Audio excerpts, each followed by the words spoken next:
Hello, this is Jordan, and this is aka WWE fan, and aka 21 Jordan fan, and you're watching WGS-TV.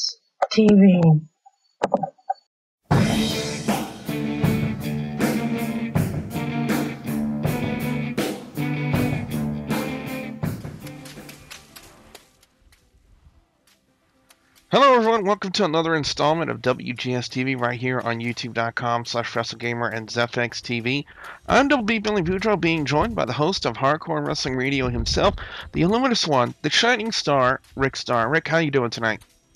I'm doing alright, I'm in there. How you doing, Bill?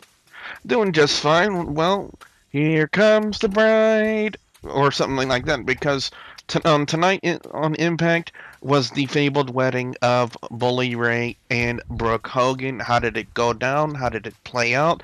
Well, you're about to find out from yours truly and Rick Starr if you guys didn't get the opportunity to watch Impact. And if you didn't get the opportunity to watch Impact, trust us, you did not miss much. Yeah, I have to agree with you. It was that was a kind of a weak show, and I'm usually a TNA fan, but that was just not one of the better shows for Impact. For those of you who are Impact fans, or for those of you who have been WWE fans, trying to switch over and saying, "Hey, let's still see what TNA has," and that was just nothing to be impressed by. Well, we were expecting a fallout because we just had the pay-per-view Genesis where Jeff Hardy was successful in defending his title, and so he's going to go out there and in the opening segment he's going to talk about the win and talk about the creatures of the night, and of course the fans started chanting, "We are the creatures," and I have no idea why they would do that, but anyway, apparently that's going to be the new thing in TNA. Whenever you see Jeff Hardy, you start chanting, I am a creature," or "We are the creatures." But anyway, out comes the new #1 contender in the midst of all this, Daniels with Kazarian, because it's Kazmania time, brother. And of course, they started referring to Jeffrey as Jeffrey, and then Jefferson. And well, let's put it to you this way: Daniels and Kazarian, they've gotten really good on the microphone. Wouldn't you agree, Rick? They have gotten really good on the microphone, but I'm going to be honest with you, and I said this on my show last Wednesday at 8 o'clock p.m. Eastern Time, plug, that he, I'm sorry, I don't see how Daniels really should be the #1 contender. I'm sorry, I just don't think he really deserves to be a #1 contender. That's just me. Well, maybe it's because of the draw. I don't know if, TNA would want face versus face, because if conversely, if you would have looked at it, they had Jeff Hardy retained, and, if they would have went that way, it would have been Jeff Hardy against James Storm, both two guys, faces in the company, and I don't know if the TNA wanted face versus face for a World Heavyweight title shot coming up next week on Impact. Well, that's understandable, but I mean, we also did have the triple threat real quick, and I don't want to get back into a review of Genesis, but I still think that either Aries or Rude could have won that title. But again, we're getting into past as to why and other reasons why they probably didn't have them win. But let's move on as to what happened in this segment. Yeah, in the segment, it gets down to the point where Daniels and Kazarian are beating down Jeff Hardy, and out comes Cowboy James Storm, and then immediately I kind of get a SmackDown-esque feeling of what was going to happen next, and lo and behold, it did. We end up getting a tag match between James Storm, Jeff Hardy, taking on Daniels and Kazarian. Now, me thinking main event, because that's something you would see on the SmackDown on a constant basis. They would see them build the main event right in the opening segment of your show, but not on this occasion with Impact, because they ended up doing it right then and there. And I must say, Rick, I am not disappointed. I was not disappointed in this tag match. I think it was very entertaining. A lot of good stuff from Daniels, Kazarian, and of course Jeff Hardy and James Storm. The match, James Storm was on the outside with Daniels. Kazarian eats the twist of fate, which was it's hard to say who kind of botched the finish, because to me, when I look at it, it looked like the finish was botched, but then again, it could be just me. But anyway, Daniels eats the twist of fate, and Jeff Hardy gets the 1, 2, 3, and then from behind, Daniels attacks with one of the World Heavyweight title belts, knocking out Jeff Hardy, and then gives him the Angel's wings, that twisting sit-down pedigree from Christopher Daniels, and then that's how they pretty much end this segment. I'm going to go ahead and give the opening, I believe, even though it was very SmackDown-esque, Rick, I'm going 4 out of 5 because it was still, it was still an entertaining promo. I still thought it was a good match, and I think they really did a good job for a build between Hardy and Daniels for next week's title match. It wasn't a bad segment, like I said. Well, not a bad match and not a bad lead to next week. I think it was a little bit too much on the 4. I'd give it a 3.5. So, all right, I'll give it a little bit of beef. I'll beef it up. So, but yeah, not too bad. Fair enough. For the first time ever since its inception on Gut Check, we had 2 contestants, 2 people vying to get that contract for to be in TNA. We had Ryan Cage and Jay Bradley, and before the judges could make a final decision, they had to cut one of those guys out because they could only give the contract to one person, and Ryan Cage was the guy that got eliminated. Rick, I gotta ask you, do you agree or disagree with that decision? I kind of have to sort of disagree. I kind of liked Cage a little bit more than I liked Bradley. I didn't. Bradley's kind of his.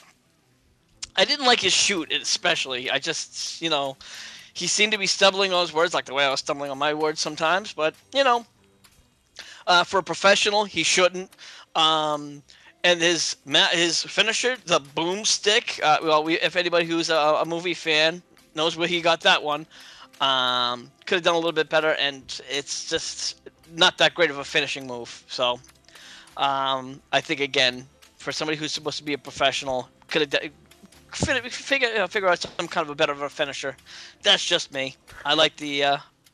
That's just my personal pick. What was your pick, Billy, for a guy? Well,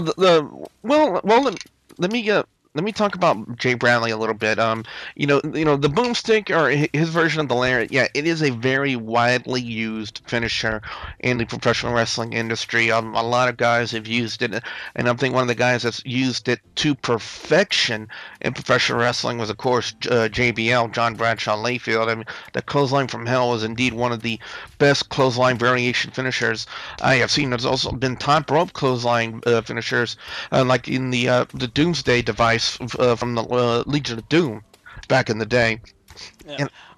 But as far as Jay Bradley's variation is concerned, I've only seen him use it one time. I know that Jay Bradley is also involved in another organization that and another show that I think you've been following on your Facebook page for Hardcore Wrestling Radio, Rick. I think Extreme Rising. Yes, I have. I will be honest with you. I am not that familiar with Jay Bradley. I just really started getting into this, with Extreme Rising. I just started watching some of the shows. Extreme Rising is trying to work on TV promotions, and they're trying to work on a pledge. For those of you who are really into ECW, for those of you who like that show, get over to the Extreme Rising website and look onto that page and. Look at that show and look at the video. It's a really interesting. Well, long story short, guys and gals, for Gut Check, Jay Bradley gets 2 yeses from Al Snow and Bruce Pritchard. Taz said no right off the bat, which of course led into the kick out promo, which we already heard Rick say was not very impressed with. But then again, he is a former WWE guy, Rick. That's Ryan Braddock. That's Ryan Braddock. Yes, it is. Yep, that I did know of. And like I said, again, I didn't even realize. I knew it was him, but the funny thing is I don't remember him. He was not that rememberable. Yep. Well, I think he was most memorably known for saying hi to Matt Hardy or something like that. Somebody made a video about that on YouTube or something. The 3-disc DVD set, the 15 minutes of Ryan Braddock or something like that. But anyway, let's go up to the next match. We had a rematch from Genesis. We had Kenny King and Christian York. York wanting revenge on Kenny King because after Christian York had defeated Kenny King at Genesis with a counter to the Mahishtra Cradle, which I have never seen before. I thought that was really good. If I would have picked up and done a Genesis review, I would have given major props to Christian York for that spot, because that is the first time I've ever seen that pinning variation being countered to that extent. But after that pin, Kenny King attacks York and gives him that variation of the inverted Death Valley driver, is what it basically is. So York wanted revenge on Kenny King because he basically cost York the X Division title, and so we get back and forth. Kenny King, TNA is really building on the fact that they want Kenny King to be heel. They've been trying to turn him heel. He's been trying to work on the crowd, getting the boos and doing things he needs to do. I was very impressed with both Kenny King and Christian York. I'm thinking a lot of the other big name corporations are looking at King and York and possibly maybe kicking themselves in the pants for not getting these guys any sooner. Yeah, I will have to agree. York has been really impressing me since I've seen him. I did like York when I first saw him. He does remind me of another RVD from head to toe, from all the way around. He has those moves, and if you really watched this particular match with the Kenny King between York really dominated the match, and Kenny King, of course, just got the win with, of course, the heel roll up with the tights. But it was still more commonly known as the dirty pin. The dirty pin, correct. Nonetheless, I still give the match all the way to York as far as the control of the match and just the way the match was. I liked the match, excellent match, entertaining match. 3.5 out of 5. I gotta agree with the score. Now, Bully Ray on the night in question was really trying to get to Sting and ask him to talk to Hulk Hogan about getting Hulk to walk Brooke down the aisle for the wedding. That's what the next promo was about, and it basically turned to a promo where Hogan said, Sting, I always do the right thing.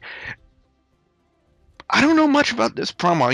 You can't fault Sting or Hulk Hogan because, they're both good on the microphone, but the direction of the promo just left me a little bit confused. Rick, what about you? You know what? I have to admit, I felt the same way, especially the way where Hogan was acting for the past couple of weeks, suspending Bully, and then the week before where he kind of gave everybody the dirty eyes. He was really, really he left and he kind of had that mean look, and then he came out all solid black. I'm telling you, I really thought Hogan was going to turn heel. I really, really thought Hogan was going to be the one that was going to, suck aces and eights on everybody. I really did. And then we saw, but, I'm not going to, jump the ship. But it really left me, what's going to happen? What's going to happen? What's going to happen? So I have to admit, it really did kind of leave me, up in arms with what was going to happen. Back at Genesis, Velvet Sky was pinning Gail Kim, and during the pin, Taryn Terrell did not notice Gail Kim drape her leg underneath the bottom rope, which would have been an automatic stoppage of the count. But because of that, Gail Kim went to Brooke Hogan, and Brooke Hogan agreed to give him another number one contenders match between Velvet Sky and Gail Kim. Gail Kim tried a little bit of an intimidation tactic on Taryn Terrell, and well, I don't think it worked out too well for her, but it was still, for a knockouts match, I thought it was okay. I just wasn't the same without hearing Taz on the microphone saying, let the pigeons loose when Velvet Sky came out. I still wanted to be the middle rope at that time, Rick. I have no idea how bad. But anyway, back to the matchup in hand. They're trying various things. Gail Kim even tried. Well, we're having some Skype connection problems. So, but go ahead. All right. We're having a little bit of a Skype connection issue, guys, but please forgive us on that. But we'll talk a little bit more about Velvet Sky. At one point, Gail Kim hits the Eat Defeat, and which is her signature. She goes to the pin on Velvet, and Velvet did the exact same thing that Gail Kim did at Genesis, and that was putting her leg underneath the bottom rope. This time, Taryn Terrell notices it. Gail Kim starts arguing with Taryn Terrell about, I guess maybe a conspiracy or something. But next, Velvet Sky hits a unique neck breaker variation, which was almost somewhat reminiscent of her finishing move, the In Your Face, and then she goes to that sit out pedigree, which is called In Your Face, and Velvet Sky gets the win. But I gotta say this, Rick. If I had to choose between watching Velvet Sky taking on Gail Kim over Caitlyn versus Eve Torres from Monday Night Raw, you know what? My hands are up in the air because to me they were both equally as good. They were equally as good, but the thing sometimes that really kind of gets me with rematches, especially after the pay-per-view, it's like I sometimes feel like they're just filler matches, and it's like, okay, why do we just watch this when we just watched this the night before? I don't always get that. I don't always understand the purpose of why people like TNA and WWE do that. You, for someone who's been in the business, why do they do that? I mean, does that make any sense? Well, yeah, you could be right in some variations. It all depends on the way they use it. I mean, of course, we saw with Gail Kim. I guess maybe they were trying to put some heat on Kim. That they were trying to get her to intimidate Taryn Terrell before the match started, and of course they had her arguing with the referee. We could be looking at possibly the start of a new angle where Gail Kim is going after Taryn Terrell over the fact that she feels that she's totally against Gail Kim, that she's out to get her. Make sure that she never wins a title again and never wins a match again. So we could have had that rematch to kind of maybe start that angle between Gail Kim and Taryn Terrell. That's the way I could look at it. And another way you can look at it, we had three gorgeous women in very scantily clad clothing for about 5 to 6 minutes on TV. I was happy. Fair enough. Yeah, you know what? I do have to agree. Fair enough. I'll go with that. I'm going to give it just because we got to see the pigeons get let loose again, I'm going to give it a 4 out of 5, Rick. Yeah, I do have to agree. I'll give that a 4 out of 5. Well, there are two people other than Hulk Hogan who majorly object to the wedding of Bully Ray and Brooke Hogan, and of course we're talking about Austin Aries and Bobby Roode, or as the Stunning Man Ashley, and I believe Jeremy Bush calls him Bobby Roode. But very. I gotta call Roode and Aries as I see it, Rick, comedic heels. Absolutely. When these two first got together, I think they got together a couple of weeks ago, and they just started bickering, and they were bickering like brothers, and that's what I always say. They're like sibling rivalry, and that's what I call it. And they're funny, and I love these guys. I even posted it on my Facebook page, on the Hardcore Wrestling Radio page. These two are definitely forming a tag team. You can see it. You can see what's coming. So then they start bashing. Not only did they start bashing the wedding, but they also started bashing the champions of TNA. They started going after Rob Van Dam. They went after the tag team champions, Chavo Guerrero and Hernandez. And then, of course, they started on Jeff Hardy. And then next thing we hear Chavo's music, and out comes Chavo Guerrero and Hernandez. And of course, what we were thinking about, even Rick just mentioned it, are they going to be made a tag team? Are the two guys who weren't supposed to be a tag team now be a tag team? And it kind of looks like they're going to be going in that direction because, Chavo and Hernandez came out, and next thing you know, we have a fight between these four men, and then next thing you know, Bobby Roode and Austin Aries are on their heels, they're running backwards. So I got to figure, we're going to have a tag team title match between Chavo Guerrero and Hernandez defending the titles against Bobby Roode and Austin Aries. And honestly, Rick, I would not be amiss to see the titles go on Bobby Roode and Austin Aries. Yeah, I absolutely agree with you. I'm sorry, but only because, well, let's face it, I've never really been impressed with Chavo. Hernandez, he's an impressive wrestler, and I think Chavo is really just kind of wearing him down. I'm sorry, that's just what I think. No matter where Chavo's always gone, he's never really been successful. He's never really done much of anything. He wasn't nothing really in the WWE. I hate to say it. I know a lot of people might be saying, how can you say that about Chavo? But it's just a fact. His late brother Eddie Guerrero was the true shot. Was the true star. His uncle. Oh, uncle. I'm sorry. Yeah. Uncle. My apologies. But Eddie Guerrero was the true star. Well, I'm going to go ahead and give it a 4 out of 5 in a second at the fact that we have. I myself think it was the best segment of the night. Oh, yeah, we are breaking up a little bit. I think it was the best segment of the night so far, without question. I have to give it a 4.5 out of 5. Now we get to the wedding. Rick, first off, your reactions to the appearances, I should say, of both Spike Dudley, aka Brother Runt, and Tommy Dreamer. I thought it was pretty cool that they brought them in. It makes Spike Dudley. It makes a little bit sense because obviously that Devon is not going to be a part of it because, well, there's his those two obviously are feuding because he's a part of Aces and Eights. So and Tommy Dreamer, of course, their history with ECW, and now that TNA is good, and EV 2.0. Don't forget. That was my point exactly. That TNA is going to be doing that EV 2.0 in the future. So great idea. So I think that's what they're trying to do. They're trying to plug that as well. Well, after about heavy convincing, Hulk Hogan does come out and brings Brooke Hogan down the aisle for the wedding, and we start getting the wedding proceedings, and then we get the exchange of the vows. They put the rings on, and then next thing you know, one of the best men, who is Taz, interrupts the proceedings and starts to ask Bully Ray 2 questions. The first question was he really wanted to make sure that Bully Ray wanted to do this. Kept asking him again, are you sure you want to do this? And Bully Ray kept saying, yes, I want to marry her.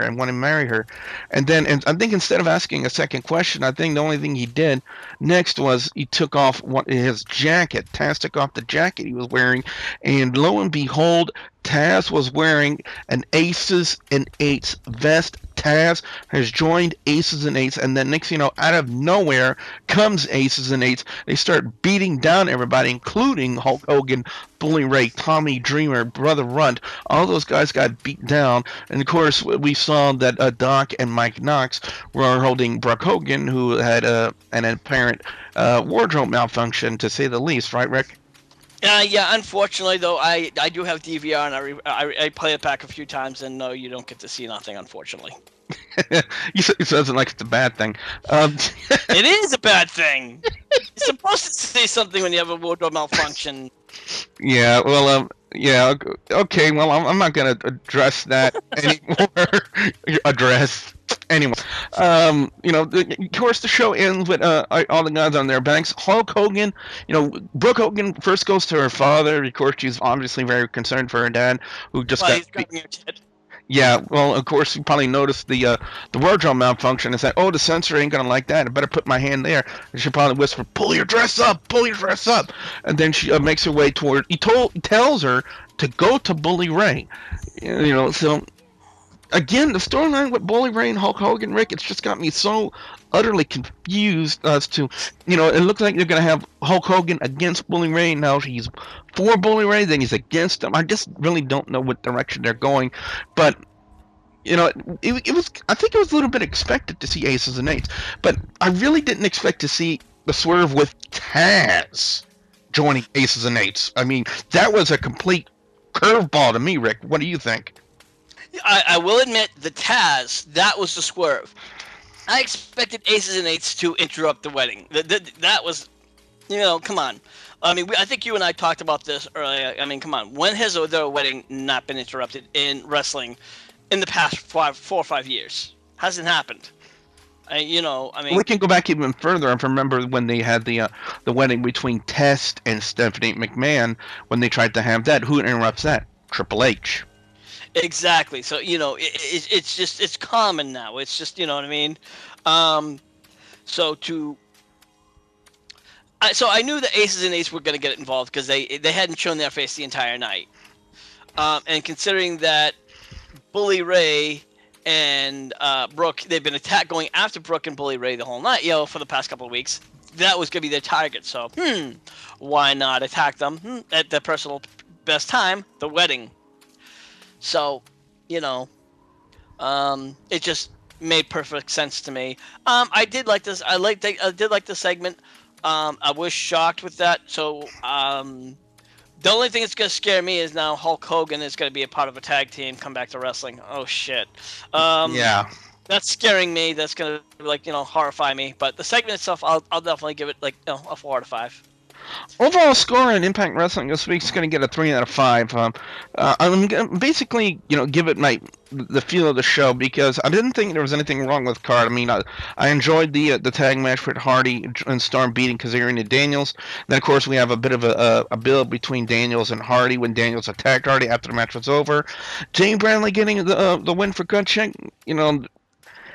It all depends on how it works out. I think it's just TNA's way of getting another WWE guy to say stick it to the WWE. Kenny King and Christian York, again, two great guys, two really good talents in TNA, and of course they really pushed Kenny King for the heel spot. The promo with Sting and Hulk Hogan left me kind of scratching my head. Regardless of seeing the match again, I really enjoyed watching Velvet Sky and Gail Kim with very scantily clad Taryn Terrell as the referee. The segment with Austin Aries and Bobby Roode and squaring off with Chavo Guerrero and Hernandez.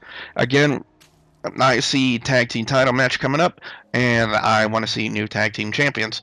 And of course, the wedding, the biggest swerve, Taz joining Aces and Eights. The only really good highlights of Impact Wrestling this week, guys and gals, was the Kenny King Christian York match, and of course the swerve with, well, let me say three then. Let me say three. The Austin Aries Bobby Roode segment with before Chavo Guerrero and Hernandez came out, I thought that was good. And then, of course, the huge swerve with Taz joining the Aces and Eights. I think that's a complete curveball by TNA. Nobody saw it coming. I didn't see it coming.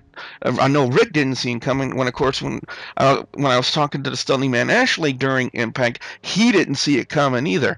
And the main thing that the Stunning Man Ashley told me, Rick, was this makes Aces and Eights worth watching again. A complete curveball, Taz joining the group. But other than that, the rest of the show was just utter crap.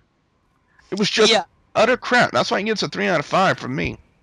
I'd hate to say it, but I probably would even just go it a little bit lower, 2.5 out of 5. Yeah, there were some segments that were good. Some segments were okay.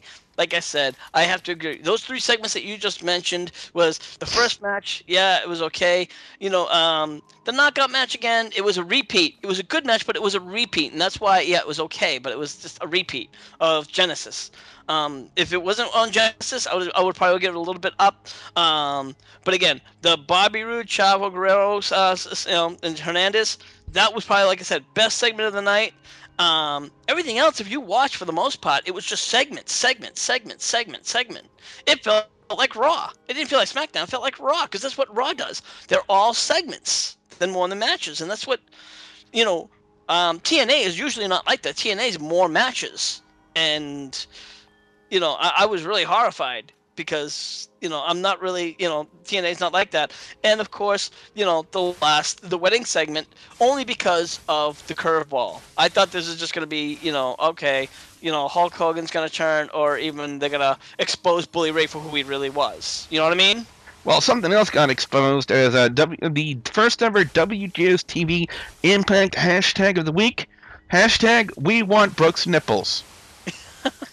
So what we want to know now from you guys out there, the viewers and subscribers, your thoughts on Impact Wrestling this week. Be sure you put your comments in the comment section below. Don't forget to like and favorite this video. Guys, don't forget to check Rick out over on Hardcore Wrestling Radio. That's blogtalkradio.com/Hardcore Wrestling Radio every Wednesday night, 8 p.m. Eastern, 7 p.m. Central Time. Be sure you check him out. Be sure that when you go, that you say that your old pal Double B, the Wrestle Gamer, sent you there. So for the Illuminous One, the Shining Star Rick Star, I'm Double B Billy Boudreaux saying, we want Brooks nipples. We want Brooks nipples.